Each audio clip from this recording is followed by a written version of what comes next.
Hello everyone, आज है 30 नवंबर और आज इस वीडियो में हम बात करेंगे मदरसन सूमी के बारे में। देखिए, मदरसन सूमी में आज हल्की सी गिरावट ज़रूर देखने को मिली है। तकरीबन 2% की ये गिरावट है। 209 रुपये के आसपास शेयर ट्रेड कर रहा है और अब ये शेयर उस लेवल के आसपास पहुंचने वाला है जहां पर एक स्ट्रॉन्ग सपोर्ट है। 200 रुपये का एक स्ट्रॉन्ग सपोर्ट मदरसन सूमी का ज़रूर है और वहां से हर बार इसने बाउंस बैक दिखाया है। तो वो जो लेवल है वो खरीदारी के लिए अट्रैक्टिव लेवल ज़रूर है और वीडियो में हम उसके बारे में चर्चा भी करेंगे। लेकिन उससे पहले, अगर आपने अभी तक चैनल को सब्सक्राइब नहीं किया है तो प्लीज़ अभी इसे सब्सक्राइब कर लीजिए, क्योंकि आगे भी बहुत सारे वीडियोस हैं जो आपको काफ़ी ज़्यादा हेल्प करेंगे। तो मदरसन सूमी का जो शेयर है ये 209 210 का शेयर है। एक तकरीबन 2% की आज गिरावट है। शुरुआती दौर में अच्छी खासी तेजी थी, 219 तक शेयर गया था, लेकिन बाद में टूट कर ये बिखरने लगा। एक महीने में 6.5% की ये गिरावट है। 250 रुपये से ये लगातार टूट रहा है, 250 रुपये से। और एक साल का अगर हम यहाँ पर ग्राफ देखें तो पिछले एक साल में 41% का अभी भी ग्रोथ है। 145 का शेयर था, बड़ी रफ्तार आई है। देखिए, इससे पहले भी देखे तो शेयर तकरीबन 233 तक गया था, टूट के पहुंचा था कहां पर, 200 रुपए के आसपास, 199 के आसपास। वहां से दोबारा बाउंस बैक किया, दोबारा टूट कर ये 200 पे आया था। वहां से दोबारा इसने तेजी पकड़ी थी, दोबारा टूट के अब ये 200 पर ही आ रहा है। और यहां से चांसेस है ज्यादा कि भैया दोबारा यही चीज रिपीट होती हुई नजर आ सकती है, क्योंकि सपोर्ट जो 200 रुपए का है वो एक स्ट्रॉन्ग सपोर्ट है। यहाँ पर आज गिरावट में अगर देखा जाए तो जो सुमित चौहान है उनकी तरफ से मदरसन सूमी में शॉर्ट टर्म के लिए बिकवाली का कॉल था और कहा था कि टारगेट जो है वो 202 रुपए तक के टारगेट उनकी तरफ से दिए गए हैं।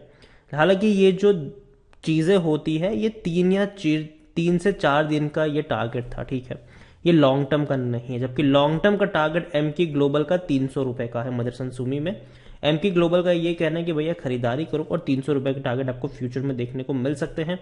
रीजन कई सारे हैं। रीजन यही है कि कंपनी देखो एक बहुत बड़ा मार्केट लीडर है ऑटो एंसिलरीज में। उनका ज़्यादातर जो रेवेन्यू आता है वो भैया ऑटो एंसिलरीज से ही आता है। लेकिन कंपनी फोकस कर रही है अपने नॉन ऑटो बिजनेस के ऊपर भी। कंपनी ने कहा था कि भैया वो अपने नॉन ऑटो बिजनेस से कम 30% का रेवेन्यू निकालने की कोशिश करेगी। और उसके लिए उन्होंने भैया एरोस्पेस के सेक्टर में 2 कंपनियों को एक्वायर भी किया था और वहां पर कंपनी बहुत ज़्यादा चीज़ें फ्यूचर में कर सकती है। और दूसरी बात है कि कंपनी ने अपना प्रोडक्शन जो है वो काफ़ी हद तक बढ़ा भी दिया है और सरकार भी है डेफिनेटली वो कोशिश कर रही है कि भैया ऑटो एंसिलरीज वाले सेक्टर पर ज़्यादा फोकस किया जाए ताकि इंडियन कंपनी बाहर अपना सामान बेचे और वहां से रेवेन्यू निकल कर आए, अच्छा खासा रेवेन्यू निकले। इसलिए सरकार भी भैया हेल्प कर रही है कंपनियों की। यहाँ पर अगर हम देखें तो 3 साल का अगर हम डेटा देखेंगे तो देखिए कोरोना काल में ये टूट के बिखरा था, 55 रुपए से भी नीचे ये गया था। तब से मेरी बाइंग की रिकमेंडेशन है और मैंने एक चीज़ कही है कि ट्रेडिंग नहीं, इन्वेस्टमेंट करो। यहाँ पर ये मत सोचो कि मुझे बेच के निकल जाना है, यहाँ से लगे रहो, कोई दिक्कत की बात उतनी नहीं है। लॉन्ग टर्म में मदरसन सूमी में पैसा जरूर बना है, शॉर्ट टर्म में उतार चढ़ाव आपको जरूर देखने को मिलेंगे, इसमें कोई शक नहीं है। लेकिन लॉन्ग टर्म में बहुत सारी चीज़ें हैं जो इस कंपनी में अभी भी पेंडिंग है। जैसे कि इनका जो डी मर्जर का एक प्रोसेस है, अप्रूवल मिल चुका है लेकिन अभी भी हुआ नहीं है डी मर्जर, तो वो भी हो सकता है अगले साल तक। हालांकि इसी साल हो जाना चाहिए था, बड़ा लंबा वक्त निकल गया लेकिन अभी तक डीमर्ज नहीं हुआ है। इनका जो डोमेस्टिक हार्नेसिंग का जो बिजनेस था वो डीमर्ज होना था यहाँ से और एक अलग एंटिटी के तौर पर लिस्ट होना था मार्केट में। और यहाँ पर यह भी है कि अगर आपके पास मदरसन सूमी के शेयर है तो आपको उसके भी कुछ शेयर्स मिलेंगे, जो भी रेशियो डिसाइड होगा उसके हिसाब से। उसके अलावा मदरसन सूमी ने समय समय पर अच्छा खासा बोनस दिया है, इन्वेस्टर का फायदा हुआ ही है। और 2 गुने, 3 गुने, 4 गुने, 5 गुने, 10 गुने तक शेयर हो चुके हैं मदरसन सूमी के लोगों में। यहाँ पर देखिए तो लार्ज कैप शेयर है, 68,000 करोड़ से भी ज्यादा का इसका मार्केट कैप है। वॉल्यूम 88 लाख के आसपास से ज्यादा बड़ा वॉल्यूम आज के दिन में यहाँ पर देखने को नहीं मिला है। प्रमोटर के पास 33.96% की होल्डिंग है। अच्छी खासी होल्डिंग एफआईल्स, म्यूचुअल फंड और इंश्योरेंस कंपनी के पास है।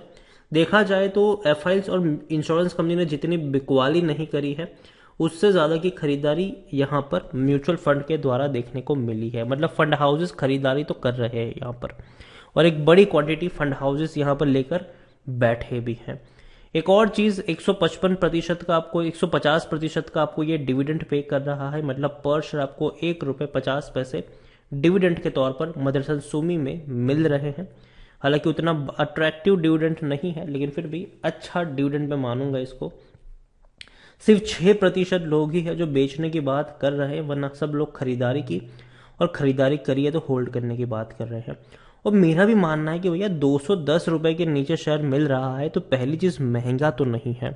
हाँ, मार्केट में थोड़ा सा पैनिक है, कोरोना के नए वेरिएंट का भैया फायदा उठाया जा रहा है।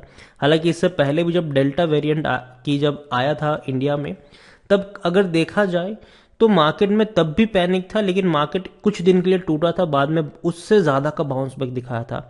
ये जो नए वेरिएंट की वजह से जो मार्केट में थोड़ा सा पैनिक फैला है ना, कि टेम्पररी है, लेकिन जो ग्रोथ है इंडियन मार्केट की वो परमानेंट रहेगी। तो मैं यही कहूंगा कि देखो, जो लोग नए इन्वेस्टर्स हैं वो डेफिनेटली डरेंगे इस गिरावट को देखकर, लेकिन जो लोग इन्वेस्टर्स हैं, लंबे समय से मार्केट में काम करते हैं, उनके लिए अपॉर्चुनिटी होती है जब भी मार्केट करेक्ट होता है। और मैं यही कहूंगा कि देखो, करेक्ट होते हुए मार्केट में पैनिक तो नहीं करना चाहिए, बल्कि खरीदारी के मौके ढूंढने चाहिए, फंडामेंटली स्ट्रांग शेयर को ढूंढना चाहिए। और मदरसन सुमी एक फंडामेंटली स्ट्रांग शेयर जरूर है लॉन्ग टर्म के लिए। बड़े बड़े ब्रोकरेज फर्म की अच्छी खासी कमेंट्री है, 280, 270, 265, 285, 300 के टारगेट बड़े बड़े ब्रोकरेज फर्म के देखने को मिल रहे हैं। और डेफिनेटली ये जो टारगेट होते हैं ये लॉन्ग टर्म के होते हैं, 1 साल तक के ये टारगेट होते हैं, और डेफिनेटली अचीव होने के चांसेस भी ज्यादा है। कंपनी ने हर बार बोनस दिया है, 18 में दिया था, 17 में दिया था, 15 में दिया था, 13 में दिया था, 12 में दिया, उससे पहले भी कई बार कंपनी बोनस दे चुकी है।